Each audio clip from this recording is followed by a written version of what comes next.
Hello, I am Manu. I'm Jordan. Is that going to be a thing now? You're going to take a sip of water every time. And you are listening to the Pointish Podcast. Yep, and Manu slurping water. Yep. This is Fresh look. Fresh look. Fresh look. Everything's happening now. It is. Full steam ahead now. We could use another face. Yeah. I was Manuel's going to say face. we could use a wide shot, but I don't think they would want to see what's around us. It's not a very... See, this looks clean. We have Matt Damon. Really isn't. We do have Matt Damon. But you can see him. you can see Matt Damon, but yeah, guest Guest appearance. Damon. We should put him in the Special title. guest. Yeah. Which works with what we have in store. It does. Yeah, as you can see in the back, we've built a shelving unit. Yeah. And put all my Blu-rays in there. I think we did a great job as well. I think we did. It's my first experience building IKEA. Yeah. Oh, you can see the cap here. Perfect. So professional. Yeah. So, yeah, third episode in. What have we learned so far?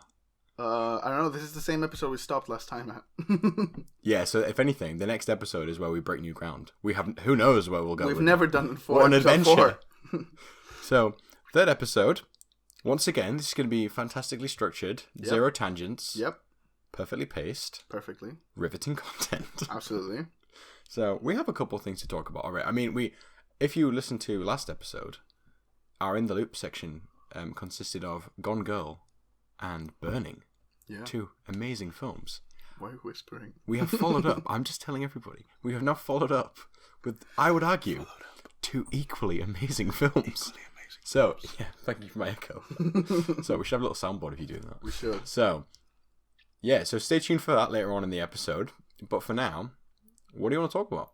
I think we should start with a big boy moment. Oh, wow. In everyone's life or just our lives?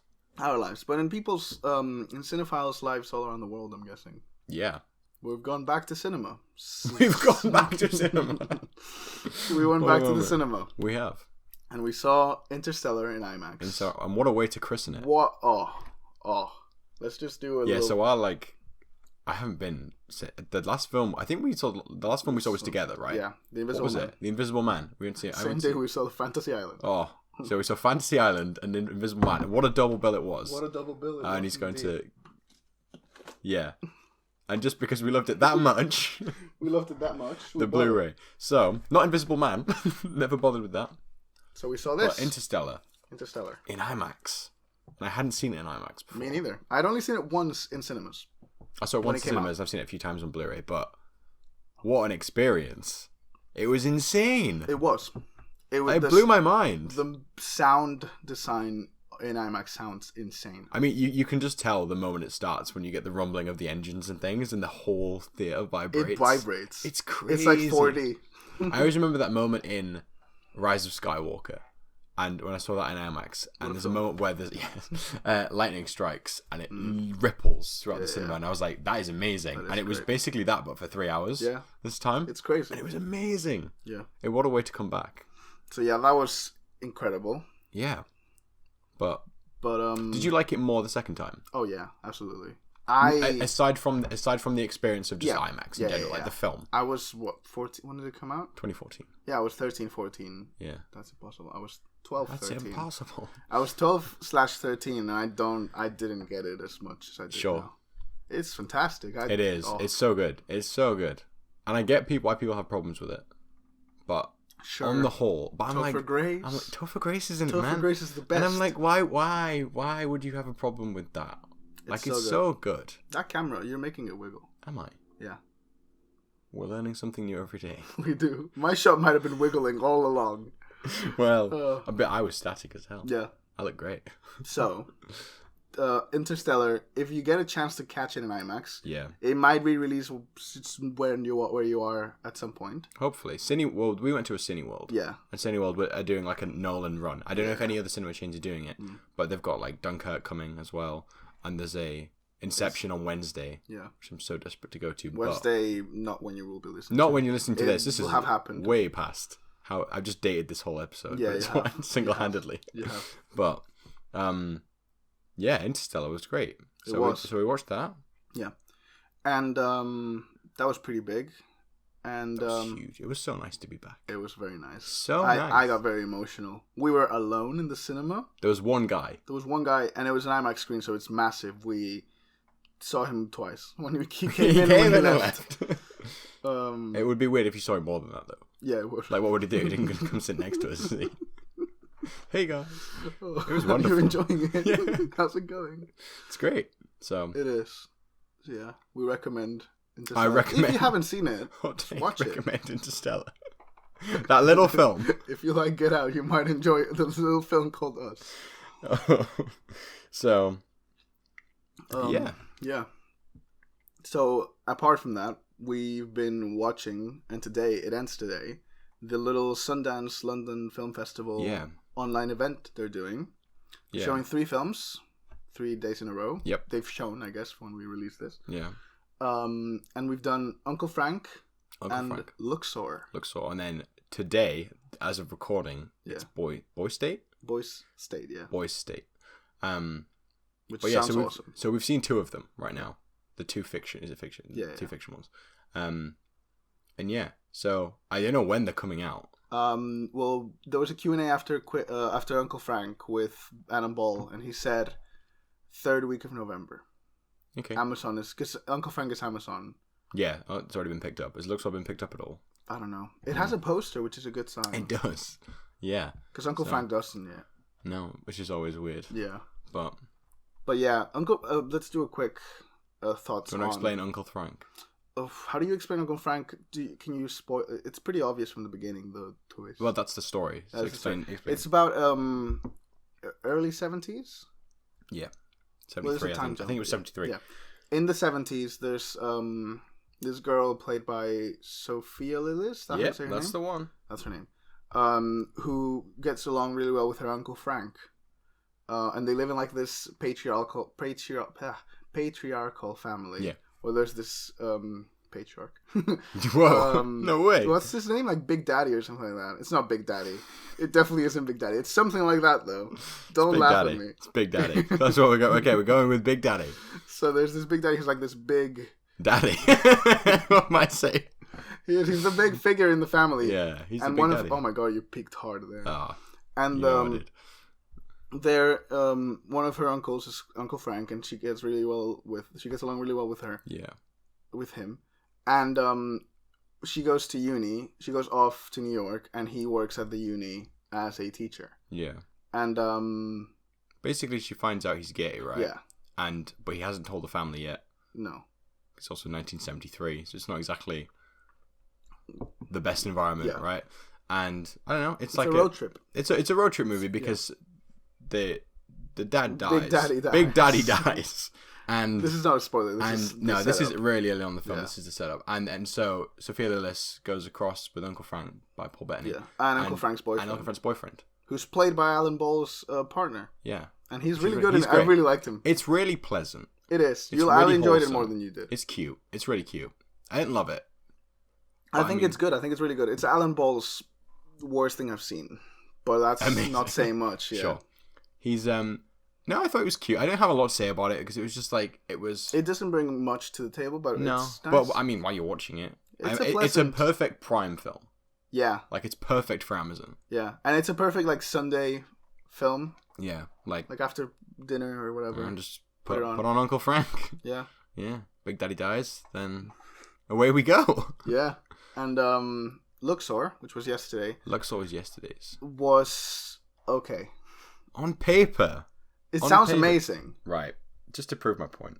Are you going to get the synopsis? I'm going to read the synopsis out to all you lovely viewers. It sounds great. It sounded awesome.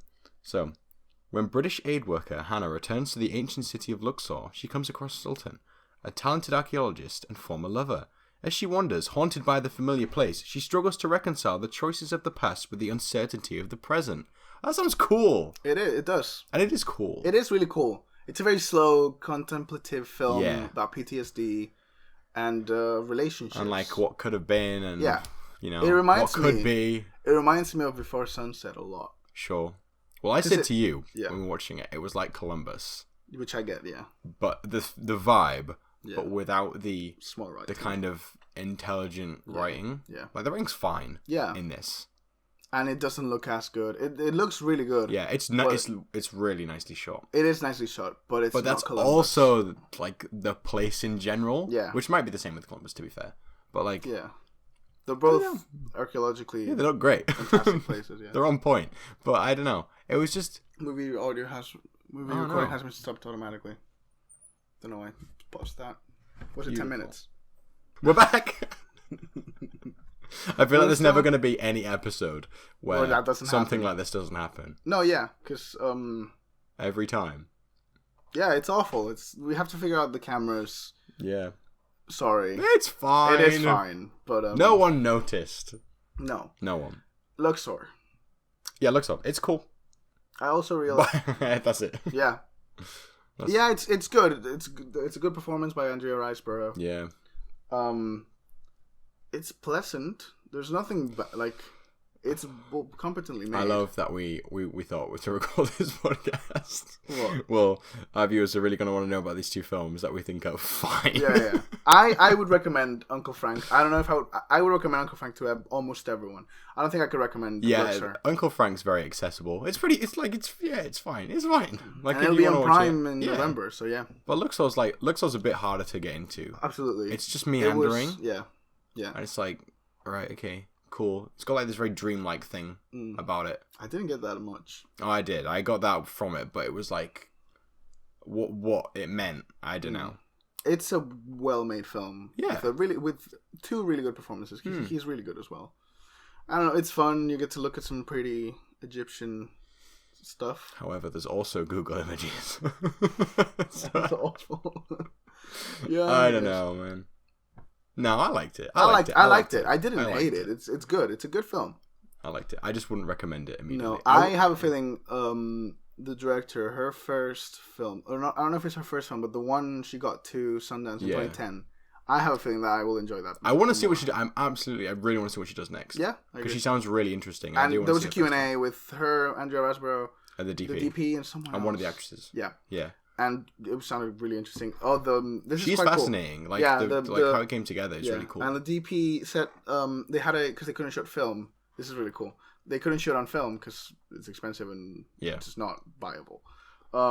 She had a little 35mm like stills camera that she would take to every shot they did and take a picture of it so they could see when color correcting and color grading. Yeah, it's really cool. How it's a cool to idea. match it to the film, which is really cool. And it's something I would like. I might do that. Yeah, that's probably like the best way to do it on a budget, right? Like, absolutely, it's cool. Love that. Because you can also. It's so simple as well. You can fake it later with no reference, but it's still super nice to have it. I'm so. Yeah. It's fine. That's staying in. I'm so. For the listeners at home that are not watching what just happened. The curtain wasn't closed and the light was coming in and the sun is strong. It's one of the hottest days of the summer. It's rough. I struggle. It's awful. I'm not used to this. Me neither. I'm not made for this heat. No, me neither. No. But another sip. My gosh, I was waiting for that. I just realized something. What? We can stagger the stopping of the recording. This is going on the podcast. Great. Because we have two cameras, we can always stop that one, go with that one. Yeah. Stop that one, yeah. Yeah. We can always do that. But it will be, It's fine. It's fine. It is fine. It is fine. Yeah. So yeah, that was Luxor. What did you give them out of 10? Okay, I said I like them both. I think I gave Uncle Frank a 6. Did you? Yeah, I gave Uncle Frank a 6. Damn. That was good. And you gave Luxor a 6. I gave Luxor a 5, I think. But I liked it. Yeah. Maybe I was too harsh. I gave Uncle Frank an 8. I think Uncle Frank is really good. I want to see what they both do next. I agree. Alan Ball has done a lot. Well, I still want to see what he does next. Yeah. You should watch 6 Feet Under. It's a really good show. Let me say, Christopher Nolan. I want to see what he does next. Yeah, I guess. The guy's going places. And I gave Uncle Frank an 8. I think it's a really good film. And I gave Luxor a 6. It's pleasant. Yeah. They're both fun. Yeah. Not fun, but that's the wrong word. They're not fun at all. But they're good. They're both really good. Yeah. I am excited for Boys State. I think it's going to be my favorite of the 3. We'll see. Yeah. I said that about Luxor. You did. I was sure Luxor was going to be my favorite. Yeah. Who knows? But yeah. Should we... Oh, before we get into in the loop. In the loop. We're going really quick at this. We are. This one. Are we losing our touch? We're out of it. We're out of touch, man. Nah. Because I think this question is going to be a long It's way. because the two films were fine. Yeah. I was going to ask you this during breakfast today. And I didn't because I wanted to ask you on the podcast. Oh, boy. Right. This is I'm going to say it because people will realize at some point that this is based off a question that the Karsten Runquist's Runcast answered in one of the latest Karsten episodes. Runquist's Runcast, you just said. Did I say yes? I'm sure you did. Karsten Runquist's Runcast. Karsten Runquist's podcast. Runcast. Yeah. They answered this question, and it is if they were making a biopic about you, who would you pick to play you and your family? Me and your family? Oh my Well, I would immediately go for. I wouldn't go for the accurate. But what would you go? I would immediately Ryan go Gosling? for people infinitely more attractive than me. Gosling. No. Jake. Would you? He would do it. He could do it. He could channel me. Yeah. I'm gonna go Is Jake. That your I Jake want. Gyllenhaal? I want. Not for an accurate portrayal. Yeah, I guess. But he'll riff. He'll riff on me. Yeah. 100%. Who will play your mum? Only because, do you know why I'm picking him as well? Why? Only because he's my favourite actor, and also because he's so method, he'll talk to me all the time. He'll want to talk to me. That's true. And get to know me. He want to know my ins and outs. But pick one that So maybe if I'm talking to... But he could go for the look, he could go for that hair. Yeah. Yeah. So if I'm talking to Jake, even though I know he's analysing me the entire time for a role, I think we're buddies. Yeah. Who would you pick for your family? For my family? Who would your mum be? I have some suggestions. Okay, please hit me with them. I haven't thought about your family, though. Yeah, you do. I think Bryce Dallas Howard would play a great mum. Bryce Dallas Howard? Really? Yeah. You could age her up. And she'll be happy with that. How old is Bryce Dallas Howard? Not my mum's age. No. You could age her up a bit. Okay, yeah. Yeah. How big is the budget for my biopic? Oh, this is unlimited budget. Okay, because I was going to say, Jake Gyllenhaal's also probably not the most expensive person because he likes to do low budget films. So as long as my film's well written... Yeah, he'll like it. Might be great. Your sister, who would you pick? My sister... You don't have to be totally age accurate. Okay, right, I'm gonna go with like a if Jake Gyllenhaal's like that age, I'm gonna go with like you can go like a young. I'm gonna go Catherine Langford. Oh wow! Why is that such a? Oh no, it's such a weird. Catherine Langford, or I'm gonna go with Elizabeth Olsen. Age down, or just nope. How old she is now? Or Elizabeth Olsen. Yeah, I'll sure. say. Yeah. They're my two. Yeah. Well, you could. What a cast! This could be like in the future. This film. Yeah. Well, So that's. I haven't thought about my answers at all. I would go. Some people have told me I look like this person, and you're gonna laugh. Okay. I'm ready. Because I don't. Okay. But my grandma told me.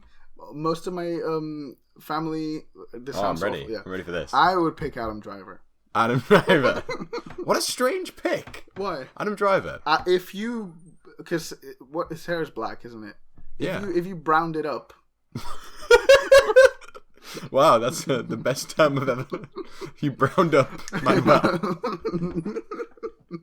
Oh no. His hair, I meant. Yeah. Oh, I know. Yeah. Okay. I think he would play a great me. Yeah. Okay. Sure. You get the singing right. I think. Yeah. Sure. Yeah. You know what? Sure. I mean, height discrepancies aside. Yeah. Sure. I don't know about my parents. I don't know what. Antonio Banderas. Oh, absolutely. For your father. He'll play my dad. Yeah. Yeah. And my Your mom. Your mum. You know what she looks like, right? Oh yeah. Yeah. If I'm going same age as Antonio. I know what because I remember watching her in that film and thinking, she looks like my mum, Charlize Theron in Tully. Okay. Well, there you go then. That's it. And my do sister. you think your budget would be more expensive than mine? Yeah. I think it must be. Because it travels around the world. Yeah, my that's life. true. That's true. Different locations. Sure. Yeah. Okay. Oh my god. Yeah, but in the biopic, Jake's going to be in your film. He will. And Adam's in the podcast. podcast. What a cast. What a podcast. What a podcast. Oh, incredible. Yeah. So, but here's another question. Who would direct it? Oh, you can pick You're not allowed to direct it. But I haven't said my sister's casting yet. Who's your sister? Marion Cotillard. Really? Yeah. Okay. Sure. Yeah. Like, age down. Well, I don't know. No, like her in Contagion. Okay. Yeah. Sure. Fair enough. My sister is 12. My sister is 14. And Elizabeth Olsen is playing it. So who would direct it? And you're not allowed to direct. You're only, your role on your film is script supervisor. Damn, that makes sense. That's it. I would get Spike Jonze to direct it. Spike Jonze, interesting. He would do justice to my life. Spike Jonze. Go while I'm thinking of who would direct mine. Who would you get to write? Can I say who I would get to direct yours? Yeah. I would get Ron Howard because they would have a really good relationship. Him and That's your true. mum. That's true. And your own screen. It'd be really easy to get a performance out of it. That's true. Yeah, I'm going with Ron Howard. But he might. But he's so inconsistent. What if my film's okay? Yeah, I guess. Am I getting in the heart of the sea on my hands? I don't want my biopic to be in the heart of the sea. I forgot he directed that. Yeah. Then again, he has made some great stuff. He has. You're peaking a lot, by the way. Well, you're just going to have to adjust me. I'm an untamed spirit on the podcast. Once we're rolling, I'm all over the place. Yeah, you are. So, who would I pick to... I mean, Charlie Kaufman. I was just going to say you'd immediately pick Charlie Kaufman. Who would you pick to write it? To write mine? I'm going to go with... We're doing the whole crew as well. Do you know who's not writing? J.J. Abrams. Well, because it wouldn't end. Who knows? He'd kill you off. Because he might. Because he'll set up infinite, incredible mysteries about my life and then maybe not answer them. Nope. So, and then do you know who I'm going to get to write mine? Ryan Johnson. Yeah. Ryan Johnson's writing my life. Yeah. Oh. Please, Ryan. If you're listening. If you're listening, Ryan. You get to work with Jake. You do. And Adam. Have they ever worked together? They must have. No. Not yet. Not yet. And I want, and that means, I know, Ryan's writing and directing. Okay. Because then JGL's in my, Joseph Gordon-Levitt's going to have a cameo. He can be me. They can be in a discrepancy with the cast. Yeah. It's scene by scene every time you're just going to interchange between Adam Driver. And you just have to assume you're going to wear the same clothes. You're just going to assume. Because they're so identical. Recording as well. Oh no. Okay, well mine's still going. Yeah. So. But now you're going to have to watch me do this. Just keep recording again. So, we're back again. It's just going to happen every 10 minutes. I think so. This is really going to slow the pacing down as well, because someone's going to be listening to it thinking, oh, forget about the timing, and then every 10 minutes they're going to realize. And they're going to know. Yeah. It's going to slow it right down. Yeah, that's awful. We'll fix it for the next episode. I'm sure. You have to understand, this is a new setup, basically. Yeah, okay. So give us credit. Yeah. It's going to slowly, every episode, I'm really blown out again. Are you? That was fine. That was good. Go back. Okay. So. We were talking about JGL being me in your film. Yeah, if Ryan Johnson writes and directs, he will have a voice cameo. Yeah. You could right, hear me out. Adam Driver's in it in person. But the every time on the phone, podcast version, it's Joseph Gordon-Levitt. That's the only way it can work. Yeah. What about when we watched 500 Days of Summer the other day? He's going to be watching himself on screen. No, he won't. It'd be Adam Driver. That works perfectly. So when we went to BFI, Adam Driver's going to be in two places at once. That's insane. We didn't see a Joseph Gordon-Levitt film. No. But he'll be... Oh, I know it. Because we saw Adam Driver at BFI. Yeah. Incredible. He'll be looking at himself. Yeah. No, that'll be JGL. Oh, in the film. Marriage Story. That's true. It's perfect. I need a second cast for you then. That Joseph Gordon-Levitt would star in Marriage Story and Kylo Ren. Yeah. Perfect casting. Oh, that'd be so cool. He's already. But then if Jedi. Joseph, oh no, wait, never mind. Yeah. JGL is already in Last Jedi. Well, we just swap Adam. Oh no, I don't. No, yeah, you could do that. Yeah, they're just in role reversal. Oh, top tier content as per usual. Yeah, right. I said Charlie Kaufman. Sure, that's my answer. Charlie Kaufman and Spike Jonze is a good fucking duo. It's good. They've done it before. They could back at it again. Yeah. What is it called? Oh wow. What's yours called? I don't know. Well, there's a scene in mine where me from the future comes back and visits me, because that happened. Can you explain this first? Please explain this. It could be so. No, we have to talk about this. We talked about this at like 3 a.m. Right, I'm gonna be very vague. Yeah, no, not very vague. I I went to Oxford before, not the uni, the place, like the city. I wasn't studying in Oxford, but I lived in Oxford for a couple months, for like 5 months, and I met this girl. I have to be, because this is just be vague. Just be vague. It's fine. I met someone and she was awesome and stuff, but then she had to move away and we haven't seen each other since and stuff. But one day in Oxford, I was walking into town. And I had this. I used to wear this cap, it was like what are they called? Like a Peaky Blinders kind of cap. Yeah. What are they called? They're not a trilby. Trilby's something else, isn't it? I always get confused with trilbies. It's like a farmer's cap. Yeah. I had one of those caps, and I used to wear it a lot in Oxford. And I saw this very, very old guy, like white hair and everything, which is good because that means I'm not losing my hair. Walking with the same exact cap. It's almost like there's no one else in the world with this cap. But no. But he looked. He kind of looked like me, like big nose and stuff. And so basically, you saw Adam Driver. Yeah, that's what I'm hearing. You saw Adam Driver with farmer's cap on. Yeah, I saw this old guy with the cap on, and he kind of walked past me and kind of like realized, and like freaked out. Damn. And it makes so much sense to me that I would go back there. Yeah. And spy on me meeting this girl. So yeah, that's the story. It's quite sad, and we have a theory. We have a couple theories. Yeah, so I proposed the 2 theories. My theory is that I will never see her again. I speak to her. That was my initial happy theory. I speak to her every once in a while, but my theory is I never see her again. So in my you life. wanted to relive? I know, but that's not the happy theory. No, I never see her again in my life, and when I turn a certain, when I can time travel, which will be inevitable. Yeah, I go back. Non-linear, as we will find out later in the loop. Yep, I go back and relive. Well, see me meet her. That was the best way you could have ever said that. Yeah. See me meet her. Yeah, sure. Or the other theory, which is sad, is you did find her. You settled down. I know where she is. But you settled down, and then maybe things got a little bit hairy, and then you either went your separate ways, or she died, and you went back to the first time you ever saw her. Just to get a look, one last look, as Adam Driver. I love how you kept the farmer's cap as well the entire time. Yeah, of course. I don't know where it is now. It was so important to you. I don't know where it is now, but I think it might be back home. But the podcast itself sparks the hunt once more for the farmer's cap. Yeah. So you're going to go back for it because of this. So everything happens for a reason, butterfly effect. You're going to see yourself. What a film. What a great film. So, what's your film called? That's a very sad story. It's so sad. So that would happen in my film. What's your film called? I mean, Manu. Because I'll be a big enough, recognizable name. Sure. I don't know, maybe not. What would you call it? What's a big song I made? What do you like? What genre is it? It's a dramedy.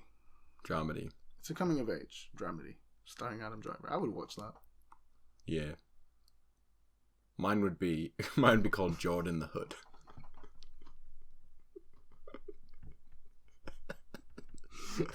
What did you grow up? I grew up in quite a pleasant street. Yeah, you did. I've been to your house. But that's the name. I like it. Also, that's not a reference to my living. That's also because I always wear hoodies. It is. So it's true. Jordan the Hood. Mm. Yeah. What would you call mine? Because I don't like Manu. Could be any Manu. Yeah, it's true. It's not very personal. No. Because Jordan the Hood is so integral to me as a human being. I don't know. You'd have... I think it should be in Spanish. Oh. Roma. Roma. Black and white. What could it be? What's a defining thing in me? A defining part of your Blu-rays. I can't, that's so sad. Man Blue. Blue Man Group. Blue Man Group, live at the O2. Starring Adam Driver. Directed and written and directed. Charlie Kaufman and Spike Jones.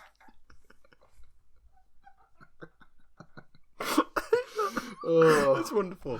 That's it. I'm calling it Blue Man. Blue Man Group live at the O2. It sounds like the origin story of the Blue Man Group. Blue Man. It does. But people are going to realise Adam Driver's not blue. Yeah. You never turn blue. It will be called Blue Man, the story of Manuel Osin. Okay, sure. In tiny print at the bottom, because you obviously want the Blue Man Group followers. Yeah. Otherwise, how else are you going to? The poster will be a blue face. The poster is them all. It's Avatar, but it's me on stage. The trailer is a performance. And they all turn up and think, what? I love that. That's great. Wonderful. Jordan the Hood and Blue Man. The Man Who Lives in Story. Well, stay tuned for that when they release. I didn't ask you about cinematographer. Who would shoot it? Who would shoot it? Do I get to edit my own? Yeah. But then, sure. Conflict of interest. I can't do that. Yeah, you'll be biased. Yeah. This is an accurate portrayal. The trailer suggests. I'll get Jennifer Lane to work on mine because she's used to. Jennifer. Oh, that's a good show. That's a really good show. To Adam Driver. Joe Walker's editing mine.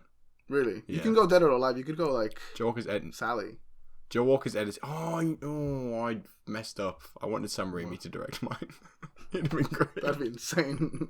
And I want Bill Pope to DP. To DP. That's a strong choice. Yeah. And it's not overly stylized. It's just a strong choice. I would go with Bill Pope is a good choice. A good choice.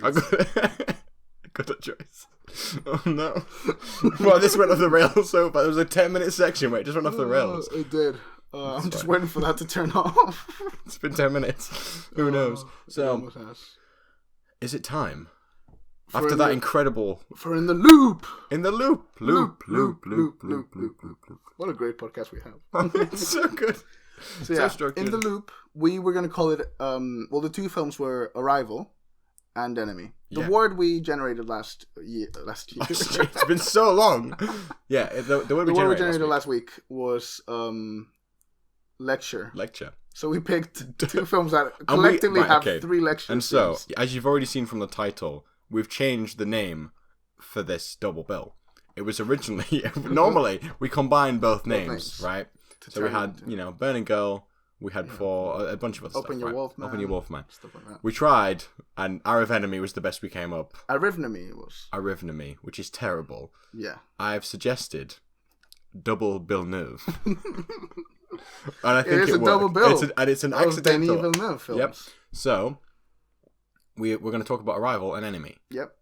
I have not prepared myself to talk about Enemy since. We should start with Enemy. So I've forgotten most things, but we'll start with Enemy. What do you think? I think Enemy is fantastic. Great. I'm so happy. But, you had to explain it to me. Not really. I got it. No, it's like It was my second watch. Yeah, sure. In a very short span of time. Yeah, I've seen it a few times, but I'd seen it once before, like 2 months ago. So I mean, I'm assuming you loyal followers, you have all watched Enemy and Arrival in advance. Most of you have probably seen Arrival. Because we will spoil them. We're gonna spoil Enemy. We'll put timestamps. But Enemy, the basic concept, both directed by Denis Villeneuve, one of my favorite directors, and the premise is, on a very basic level, it's a guy played by Jake Gyllenhaal who is he's not really loving life right now. It's kind of the whole idea of the film. It's kind of repeat. Like it's a cyclical life. It's really dull and repetitive. And he gets recommended a film by someone at work, and he watches the film and sees someone who looks exactly like him. Yeah, like exactly spitting image. That's such a cool premise. It's great. And so then he I wouldn't say more. No, his mind starts to spiral. Like, he starts wondering, who is this guy? And he tries to make contact with him. Yeah. That's the general synopsis, right? So there's 2 Jakes in one film, which is already 2 Jakes for the price of one. Wow, what else could you ask for? Yeah. It's great. So, I guess we can do a little spoiler-free, like, just chat now. Like, do you like... I like it. Is that what you were going to ask? Cool. Spoiler film. That's pretty... No, okay, it's like, I think it's his most underrated film. Sure, yeah, because it's not very well regarded, but it's not. I think it's overlooked. No one talks about it. No, and it's upsetting. And it makes sense because he's made it's oversaturation of a career. Sure, that it's like, and it was also how quickly he did it all. Yeah, because it was like the same year as Prisoners, isn't it? Yeah, like so very close. It was. So it was 2013 he made both of those films. And 2014 he had, that was when Enemy released wide. Yeah. In 2015 Sicario, Blade Runner he had, Arrival. It's like... It's insane. And then Dune. The guy's like on an absolute one of the streak biggest right now. films to come out soon. Crazy. It's crazy. So yeah, I agree. It's Incendies, which I haven't seen. Incendies amazing. See, I haven't seen it. Everything he's made is that underrated though? Well, in the sense, overlooked in the sense that like I guess the people who've seen it like it. Yeah. But he's just so brilliant. Yeah, he is great. That film is really, really smart. It is, and it doesn't over-explain itself. No, which I love. It borderline, which is what people don't like. It borderline under-explains itself, but I'd rather them do that. Yeah, a lot of people really don't like that because it is one of those you have to at least rewatch to get. Yeah, sure. You'll get a lot more out of it if you rewatch. Yeah, it's one of those after you finish it, you immediately either want to talk to everybody about it or read about it. Yeah, and whether that's something for you, I don't know. Some people don't like it's that. Not. I mean, it's not exactly a straightforward film at all. But it's not that inaccessible. I don't. No, it's not inaccessible at all. You can still watch it without understanding it and find enjoyment in it. Yeah, it's two Jakes. And and the thing I like, it's two Jakes. And the thing I like about it is it's all there. Yeah, like all the pieces to the puzzle are there. It's just up to you whether you can be bothered. You shouldn't have to put the pieces together yourself, but if you want to, you can do. Yeah, right. I agree. So, I think it's great. I'm a big fan. I'm a really big fan. It is really good. Yeah. I don't love it as much as you do, but I really, really like it. Sure. It looks incredible. Yeah. I think it looks stunning. Yeah. And I really love how, like, weird and off-kilter the whole thing feels. Like, the city doesn't feel like... Is it Toronto? I think it's Toronto. It is Toronto. It's somewhere in Canada. Yeah, like it doesn't feel like Toronto. It doesn't feel like anything. It's like this in-between world. Yeah. It's awesome. I love it. The imagery is great. Yeah. The performances are fantastic. He's great. He's just great in everything. He is great in everything. It's hard, I mean, he's going to top himself with Jordan the Hood, but, it's going to be... Yeah. That'll be his breakout Oscar role. That'll be his fight. His Oscar will come eventually. Yes. But it's... I don't know. Wait, actually, I have a question. This isn't... What? Enemy, but this kind of is Enemy, right? Say he got nominated for an Oscar. Yeah. For Enemy. Does he get nominated for both performances? Yeah. He does. Because it's just Jake Gyllenhaal and Enemy, right? He would, yeah. It's not Jake Gyllenhaal's character. It's Jake Gyllenhaal. Yeah, that makes sense. You don't nominate a character. Yeah, you don't do. If Tilda Swinton got nominated for Suspiria. Well, that's odd to me. I mean, that is very separate characters. Okay, so I'm going to go into spoilers now for Enemy, just because I mean he is the same person, so it doesn't quite apply. No. But say in Suspiria, where she's playing two separate people and there's multiple separate people and they're different performances. How do you do that? I don't know. Like if you're incredible as both, and maybe it's a terrible year for everyone else, so like you're flying high, right? Do you get nominated twice for the same film? I don't think so. I don't think they do it. I think that's impossible. How crazy would that be? I think that can only happen with a TV show if it's anthology. Yeah. I could see that happening, or like SNL. But that happened. Do you think? Yeah. Would that happen? That would happen with SNL. Because they get nominated for... I don't know, actually. They get nominated for appearances. For the show, don't they? For appearances. Do they? Oh, okay. I believe, I think. Because there is because the category of a lot of SNL stuff goes under is guest star in a variety show or whatever it is. And I don't know. They get nominated for the role, absolutely. I don't know about like Oscars. Yeah, it'd be weird though, wouldn't it? If you filled, can you imagine if you were in it 5 times, you filled up the acting category. Jake Gyllenhaal 5 times. That'd be cool because people have been nominated for separate films. Yeah, like Scott. Scott. Yeah, but that was different. That was supporting and lead. Yeah, but still, people have that has happened. Must have happened. I don't know if it has. In the same, I don't think it has. Really? Yeah, I don't think it has done. I've thought about this before because I thought about it when I saw Adaptation. Yeah, but I think Nick Cage is Oscar worthy. Because what if? And also, you kind of it's quite scary if you were like really gunning for an Oscar. Because what if you were not great as one of the characters and amazing in the other one? Yeah, like you could still get. I reckon they'd still nominate you. Oh no, you've changed everything. I reckon you'd still get nominated. That's great because all of these problems with the cameras are not translating to the audio at all. We could just ignore them. Yeah, that's true. I'm just going to assume this looks really cute and wholesome when we look back on it, and our setup's amazing later on in the future. This looks really stupid when you're kicking cameras over or just in curtains and cameras keep turning off. How far we've come. Oh, you know? Yeah. Okay, so that's fine. That's interesting. Yeah, I agree. We could ask Academy. What do you guys think? Yeah, guys.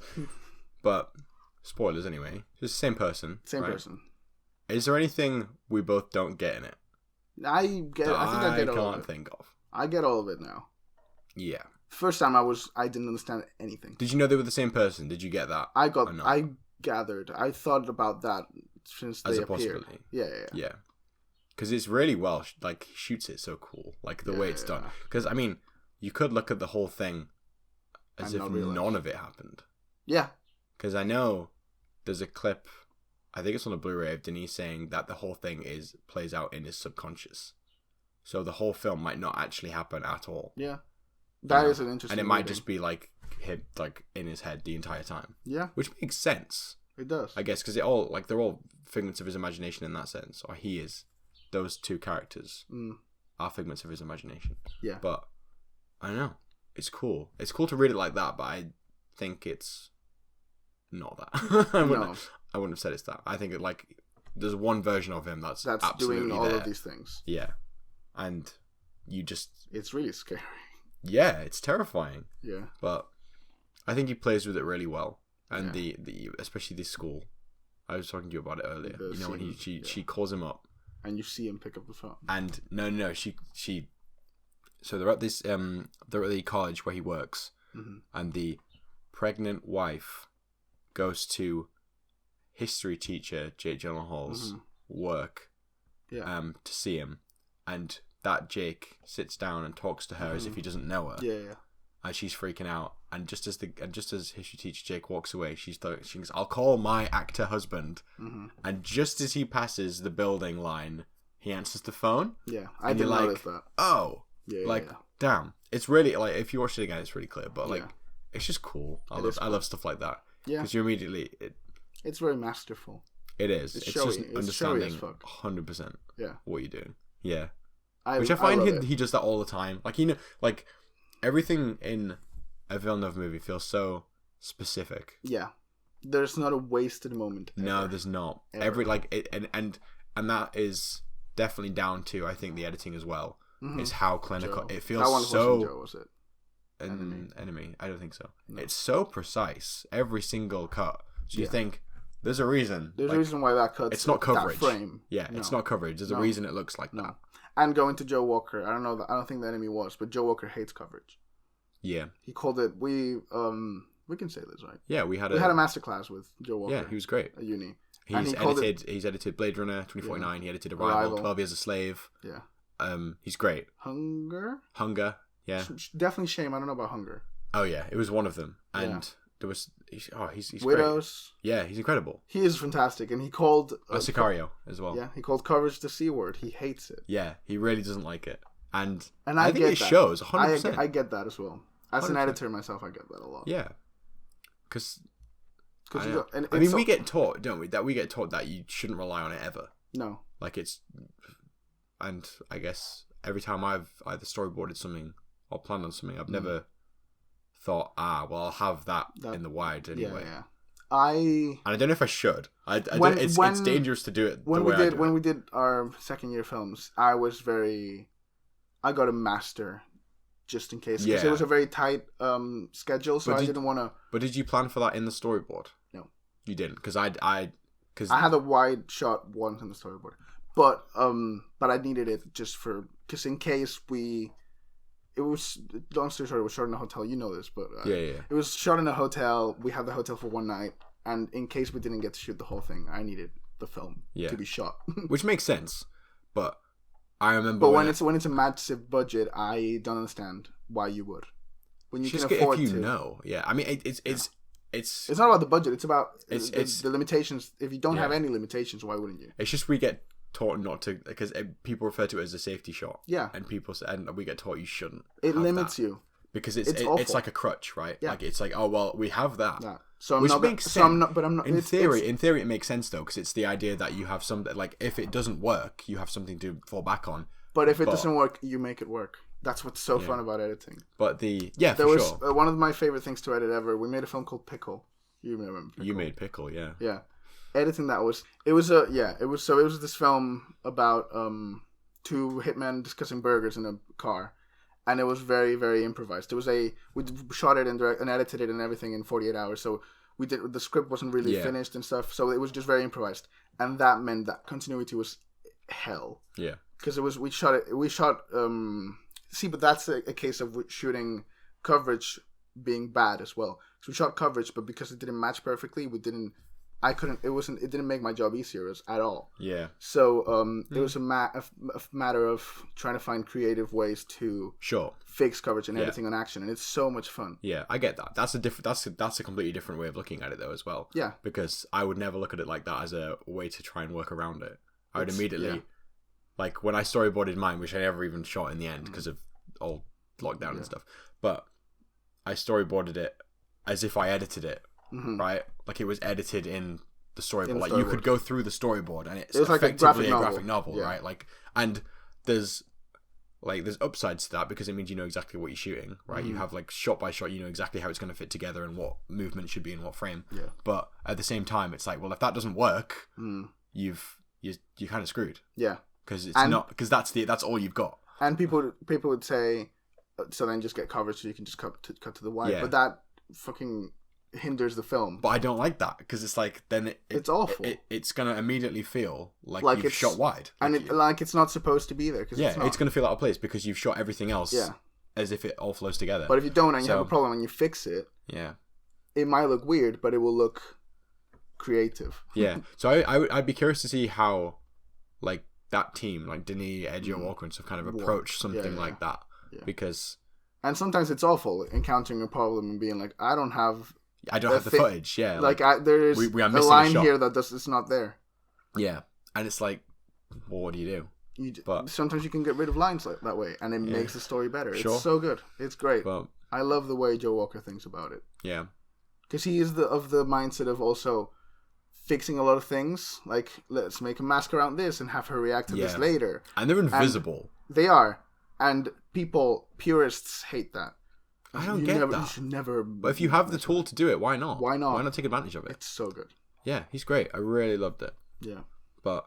in Enemy, which is not even edited by Joe Walker, I don't think. We don't think. Well, I'll check. You should check. I don't think it is. It is very much...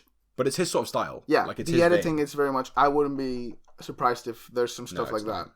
Like the masking and stuff. Like it is precise to get to give you exactly what you need to get. Yeah, it's just which is so clever. It's just how meticulous it is. It just feels like it's been... Like, you could look at the storyboard of the shot list and know how it plays out. Yeah. Which is very different to, I guess, what a lot of directors do. Because, I mean, there's different ways of doing it, right? You can just... Some directors just hold the camera up and then they get what they get, right? And the angle and the composition isn't that important, right? Which is fair enough. That's a different way of doing it. That's how Linklater probably works. Like it's like, well, I don't know, but it's probably how it we'll works. just record it. Yeah. Get the performances. Because it's more about the performance and the script. But it's a different thing, right? It's a different goal. Yeah. But it's, I don't know. It's just one of those things I really like. I appreciate it when it's done that well. Yeah. And I think Enemy and Arrival both do it. It's just his thing. Like Sicario and Blade Runner and everything. Yeah. Prisoners just feels so precise. Yeah. It's very Fincher-like in that sense. They're different styles. But watching something that's so, it's calculated, meticulous. And before starting the putting on the film on, it's going to be perfect. Like you just know you're in safe hands. Technically, yeah. Like maybe the story isn't exactly what you want, but but on a technical level, you're like, we're golden. Which is also so boring sometimes. Maybe that's why people love indie films so much. Sure, and I do as well. Yeah. And I get that. It's fun getting to be like, that didn't work, but it's cool. Yeah. No, I appreciate old stuff like that. And that's a weird choice of... Especially like 70s Italian horror movies that are like all over the place. Exactly. And I love them so much. Yeah. But there's something... Or like you notice in Suspiria that the voice doesn't match the dub the dubbing's all over the place. But it's so good. It's the charm of it, right? Or when you watch Evil Dead and you realize that there's someone there, or there's a shadow or whatever, and it's so good. There's something about watching someone w's got such a handle on their craft, right? Yeah. That's like, it's damn. It's insane. Like, I love it. And I think Enemy, applaud it. And I just think the script's really good for Enemy. It's like, it's only 90 minutes as well, which is great. And it does a lot in 90 minutes. I was going to say that. It says a lot in 90 minutes. It does. And it's told, like, mostly visually as well. It doesn't over-explain anything. And and it is all there, and it looks beautiful. Yeah, just watch it. And amazing. It's just really. What would you give it over 10? See, every time I watch it and think 9, and then when I read about it and think about it, I'm like 10. Yeah, I think it's brilliant. I'm at like a really 9, brilliant. 9 or an 8. Yeah, that's fair. That's fair. But it's very much my type of movie as well. I get that. And it's Jake. It's two Jakes. To be fair, yeah. And do you know what? Actually, just real quick, Jake's like, there's so many subtle differences in his performance as well. Yeah. They're just really cool. It's just not even just physical. And even if they are not pitch perfect, it makes sense because it is the same person. Yeah, it's great. Which is great. He's just really good in it. He's really good. It's kind of meta filmmaking. Yeah. Because the character in the film is doing the same thing the actor Jake Gyllenhaal is doing. Sure. He's playing two people, and it's so cool. But he doesn't realize it. No. It's great. It's really cool. Jake didn't realize either. Maybe not. Right down the rabbit hole. Oh, Adam Driver's fantastic in that film. I loved working with him. Down the rabbit hole he went. So, yeah, so anyway, and it was great. It is. But, However, Arrival. Okay. The best one ever made. Arrival's amazing. It is. This is just going to be a massive, like... wanking of Denis. Which I'm all for. Yeah. But... Yeah, it's Arrival's better. I think Arrival is better. I think Arrival is his best film. You're gonna disagree because Blade Runner, but I think Arrival is at least my favorite. It's just so like, he's like a lot of people. We were talking earlier about how people call Christopher Nolan a cold filmmaker in the sense that like he had the technical level incredible, but there's never like a beating heart. I disagree, but there's never a beating heart. I think Denis is a perfect answer to that. Yeah, because every film I've watched, I am so invested in a character, and on a personal level. If you're talking in Sunday, it's there all along. I haven't seen it. Enemy's just intriguing. Yeah, right. Like even I'm just so on board. Even if you think, oh, he's not a great guy. Yeah. Like he's not a good person, but I'm so invested in it. Yeah. And just because like you think, what would happen in that situation? Yeah. All right, and then Arrival is I think the most personal one. Yeah, and from on a character level, like, it's beautiful. It is, and I think it's one of the greatest openings of any film. Yeah, I think it's brilliant, and it's one of the best endings. It's just great, but it's like it is like it's a visual poem. The start, it is. The whole thing is. It's just like it's one of the best. What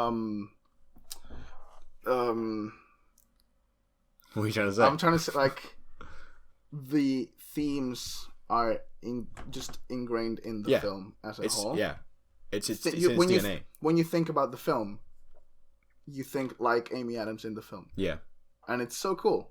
It is. It's so good, and she's amazing in it. She is. Everyone is great in it. But I don't even know how to start the score. Johan Johansson's score. It's really good. It's incredible, and the script is genius. The reveal of the not even just the heptapods, but the shape, the vessel they're in. Yeah.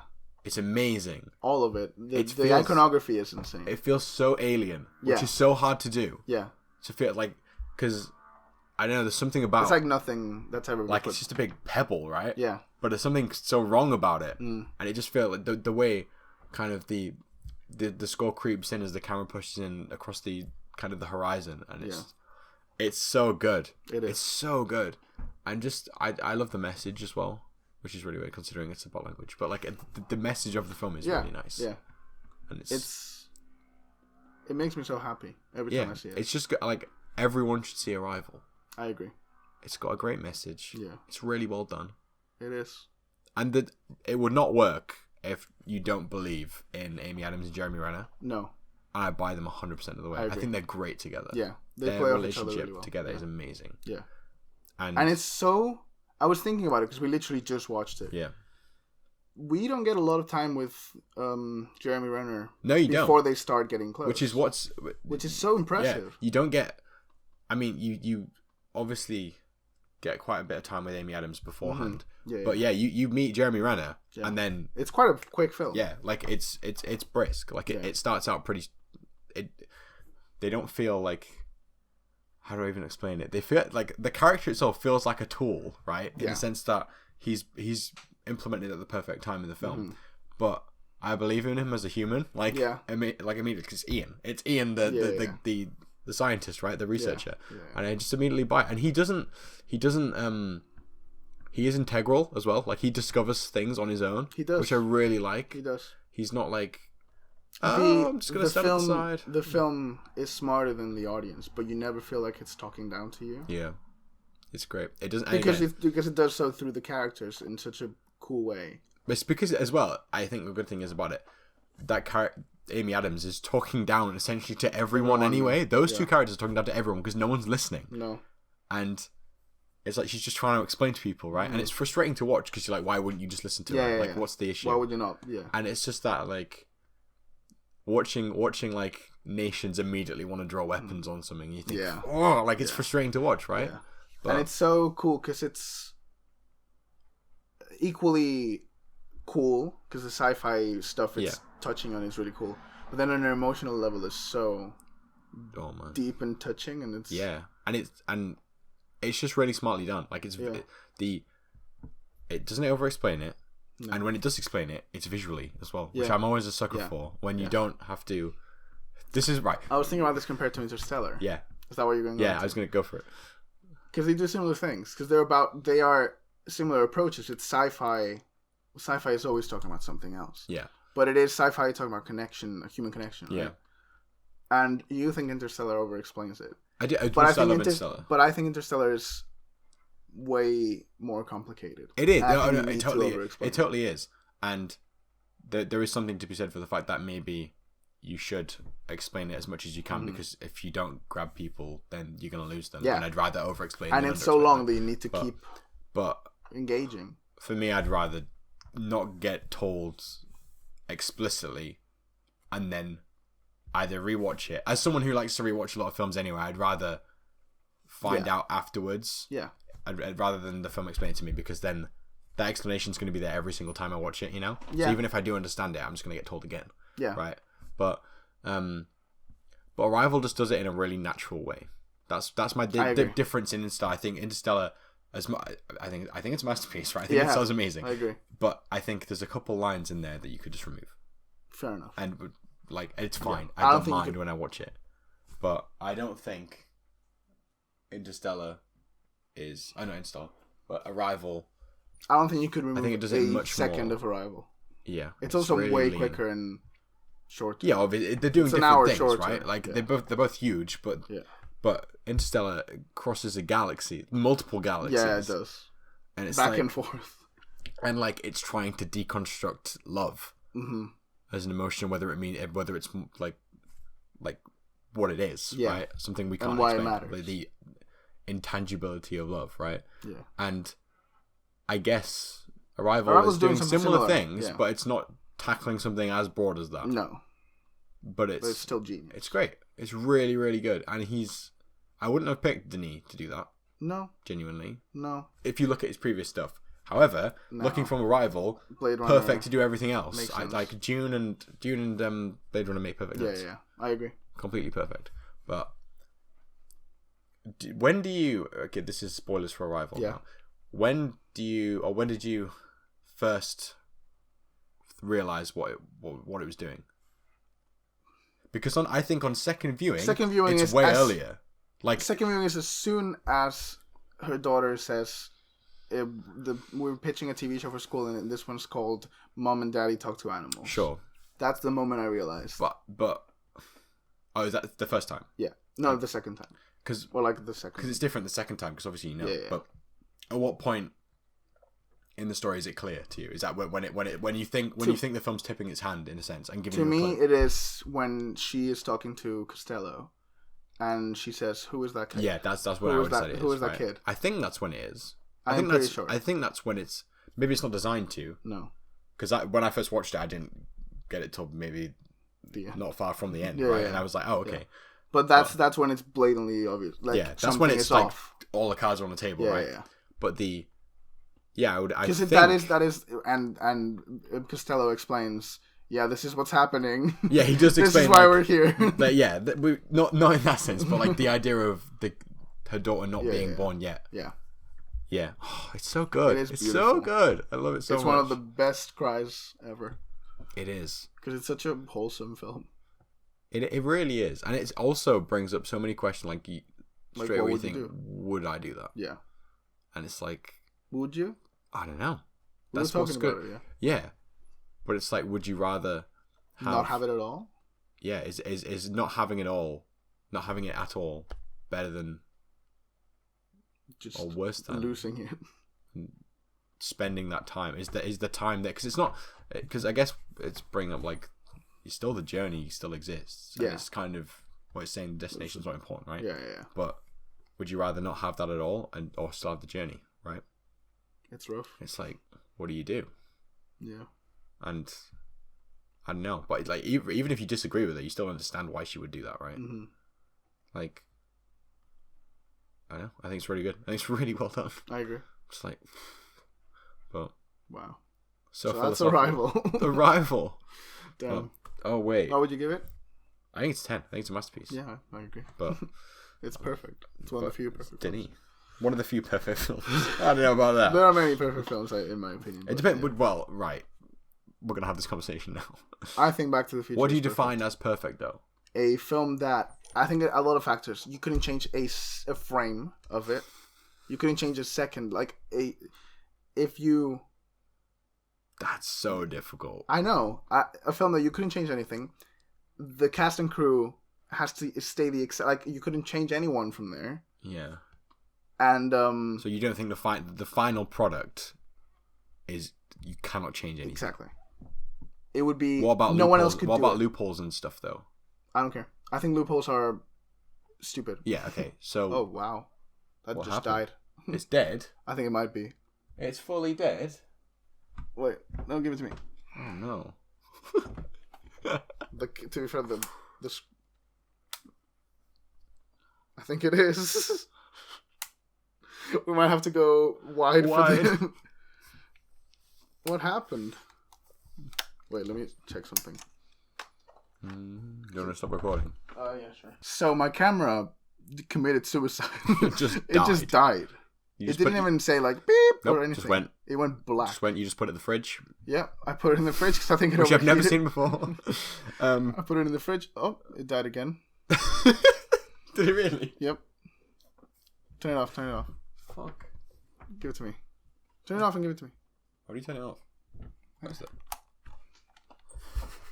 Why is this happening? You know what? We'll just have you in the shot now. You can't just have me. Why not? I guess we can. I guess we can. That's gonna be it. Sorry, guys. I'm gonna. You'll just hear me. You're just talking to yourself. In memoriam. Oh, that's the saddest thing I've ever seen. Saddest thing I've ever seen in my whole life. Oh. Okay. I so guess you just. Sorry, everybody. You're just gonna have to look at me now. Yeah, and Matt. Audio listeners are fine though. Yeah, audio listeners haven't even noticed. Maybe we shouldn't have even acknowledged it. Oh damn! That's fucking playing it super unsafe. Super chill. Yeah. So seamless podcast. Arrival. We were talking. Yeah. We wrapped that up. We wrapped that. We were talking about perfect films. Yeah, we were. And I think a perfect film.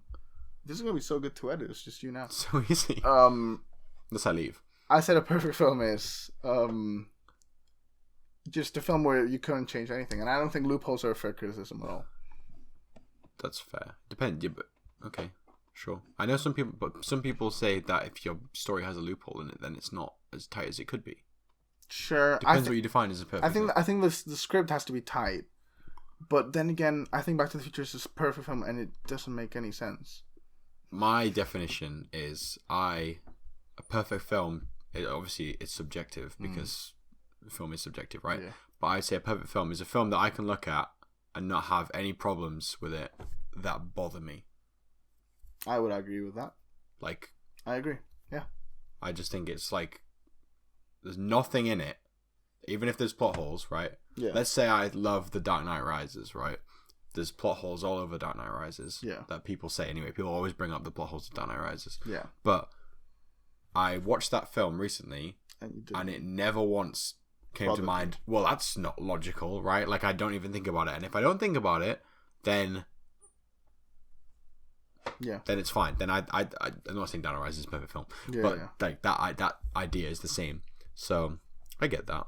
Yeah, I would say Arrival is pretty perfect. Pretty perfect for me, anyway. There is another moment in that film where I'm watching it that I go, yeah, I'm bored. Yeah, what a mess. Or I'm not enjoying this. Look at that lighting. Like, it's never happens, right? No. So, yeah, I get great. that. What are some examples of perfect films to you?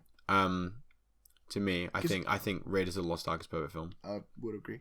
I think Scott Pilgrim is perfect. Scott Pilgrim, but I think most of Edgar Wright's films, well, let's say I think for definite, I think Shaun of the Dead, Hot Fuzz, and Scott Pilgrim are perfect. Yeah, perfect. I think the Before trilogy are all perfect. I think Boyhood is perfect. There's see, Boyhood's different because I think Boyhood has some issues, but whether or not it bothers me while I watch it is different. Fair enough. I'd still give it a 10 though, right? Yeah. Like, that's the thing. So perfect's like The Muppets 2011, pretty perfect. Treasure Planet, yeah, perfect. Yeah, but so we'll go with that. That's my definition of perfect anyway. And I agree with it. But I also think it is on a film to film basis. Sure, yeah, of course, like you can't blanket statement. No. I don't think it's just reductive to call like perfect. Like, it's reductive to look at any film like that. Right? Yeah. But I agree. Right.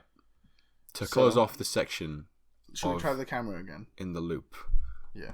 It might just die. To close off the section of In the Loop, I'm going to random generate a word. Wait, let me set this up. No, it's not even turning on.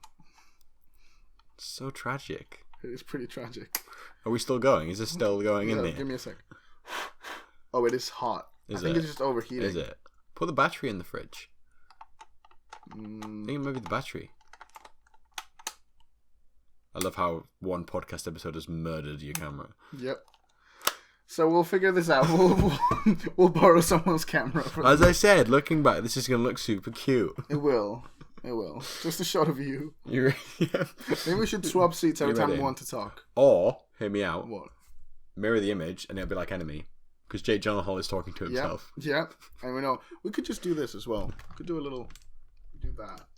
And then I just do... What? You'll see. As audio listeners, I'm not entirely sure what he's doing. And then I'll just do this.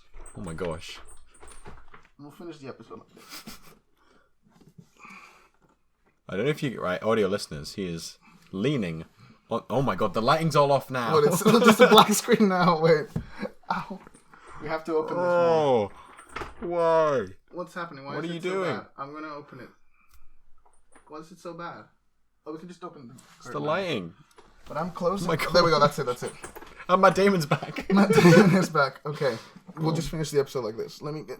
Yeah, that's good. Could probably do it off. Is this what we're doing now? Yep. Okay. So, just so you know, audio listeners, he's leaning on a windowsill next to me. I mean, go to YouTube and look at it. It's a disaster. Yep. Are you ready for the random word generator for In the Soup? Or not In the Soup, in the Loop. In the Loop. In the Soup was the first one. In the Souption.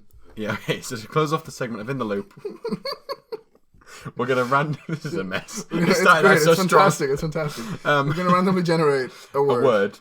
And to which point we're going to come up with a film that we both have to watch next week. A film each. We're both going to watch next week and talk about. Yeah. And listeners at home, you may watch it as well. Yeah. Generate. Fuck no. I don't even know what that means. Generate a new one. No, that's the one we're going with. But that's going to sound stupid if I say I didn't know what it means. No, you can't define it. I need to. Okay, so what is the word, Jordan? The word is courtship. It is. Now. What? No. What immediately springs to mind when you think of courtship? like a gentleman caller. Oh. That's what I thought it was. That's courting, isn't it? It is. Not courtship. But what is courtship? Courtship is the noun. It's what is it? Friendship, but with courting. So it's like fuck buddies. Okay. I'm gonna define it. Okay. A period. Oh my god, there's people outside. This will look fantastic through the window. A period during which a couple develop a romantic relationship before getting married. I was right. Okay. It's like a gentleman caller kind of thing. Okay. Right, I've got mine. Let me see if there's a film for this. This is a disaster. Okay, I've got my film. Wait. Do you? Yeah. Just whatever springs to mind. I've got mine as well. This isn't on the fly. I've got mine as well. Okay. So, you go first. Mine is Friends with Benefits, the Mila Kunis. Fantastic. Because mine is... It better be no strings attached. No, it isn't. Mine is the 2002 Oliver Parker, The Importance of Being Earnest. Okay. Wait, The Importance of Being Earnest is the play? Yeah. Yeah. Oh my gosh. You know what it is. Yeah, what do you mean okay. The play that what? It's the musical that she does. Or the play she does. It's the play she does in Just Go With It. In Spider-Man 2. Yeah. Not in Just Go With It. But do you know what it's about? No. The Importance of Being Earnest, I'd imagine. Yeah, it is. So that's what it is. So what's this? The Importance of Being Friends with Benefits? That's what it is. Perfect. Okay. But before we finish this, we have to say, I'm going. This is me signing off of the podcast forever. I am going on a trip in my favorite rocket ship. And I won't be here for a while, so the next episode, you might have to wait a couple weeks for the next episode of the Point Is podcast. Yep. But that's the announcement. Until then, you have plenty of time to work up the courage to watch Friends with Benefits. And the importance of being earnest. To be in the loop for the importance of being friends with benefits. Yep. You don't want to miss that. So thank you for listening, you loyal viewers. Yeah. It's been a rough one. Yeah, it has been. I can't believe how disastrous it's been. But we thought we had a new cinematic setup and everything. We did. You know what? This old camera is 10 years old. I'm very sorry. We tried. So this might be insalvable. Unsalvageable. Unsalvageable is what I was looking for. Because look at how dark it is. It's so dark. Anyway. But the point is, we had a fun time. We did. We absolutely had a fun time. And we hope you had a fun time too. So keep yourself peeled. Keep yourself peeled for more Point Is. In a week or two.